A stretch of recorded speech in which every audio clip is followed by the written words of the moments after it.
Willie, I'm making this video for you. I wanted to focus on the front of your stroke. So kind of that transition area where you're finishing your catch and going right into the pool.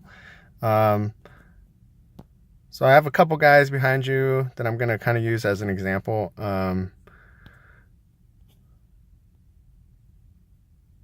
I'm going to zero in on basically this motion right here as we're going from that portion where your blade, the curved portion of your blade is sticking out of the water to getting into fully buried.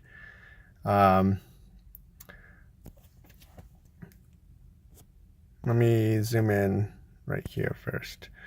Okay, so I want you to take a look real quick at what the core is doing for each of you three right here. Okay, so we're focusing in again on this portion right here where we go from that last bit of the blade sticking out into fully buried. Okay. And then the next thing I want you to focus on, well, there's a couple things. So the first thing is that inner shoulder.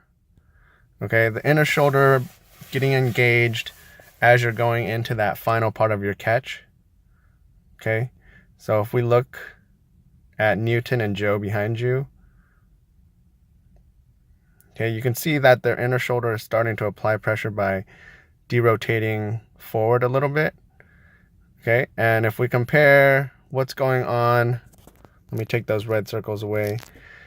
The next thing is if we compare what's going on with the central core and what's going on with that shoulder line up top. Okay, so you'll see Joe and Newton give a little bit more derotation at the front of their stroke as they're getting into the catch. Whereas what we're seeing from you is this last little part is mainly just your arms moving, right? So your arms kind of are trying to apply pressure, but you're not getting a lot of engagement from the core as you dig in, right? So as we advance, let me take all these lines away. As we advance into the umph, okay, so if I go back and forth right now, you can literally see Newton and Joe behind you. They're derotating a bit into that really powerful part of the stroke, whereas the majority of your movement in the front here is relying on kind of a sitting up motion. So from here to about here, your back is still showing about the same amount to the camera, which means you haven't derotated very much. And it's a much more gradual derotation as you go into the meat of your stroke, or the pool, sorry.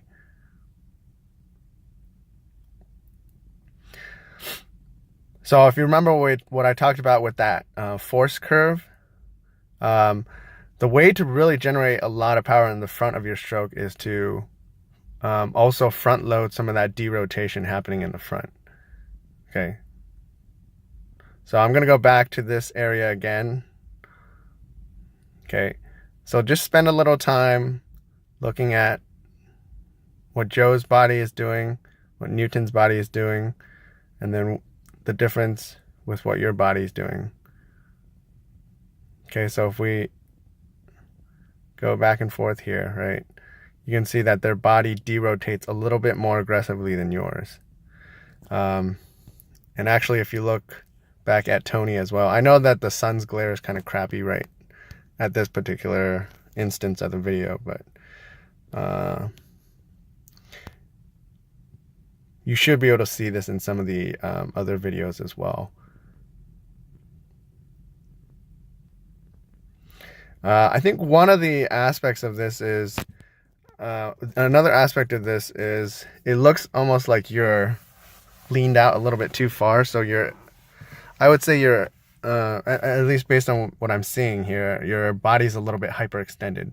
Your top hand could be a little bit more bent, and you don't need to be leaning out that far forward because you're a little bit out of your power zone. So if you can see, mostly arms moving, body gets engaged, maybe starting here. Okay. I know that our team has been working a little bit on those rotation only drills. So that's something that I think will help in the long run to get you to derotate a little bit more at the front of your stroke. Okay.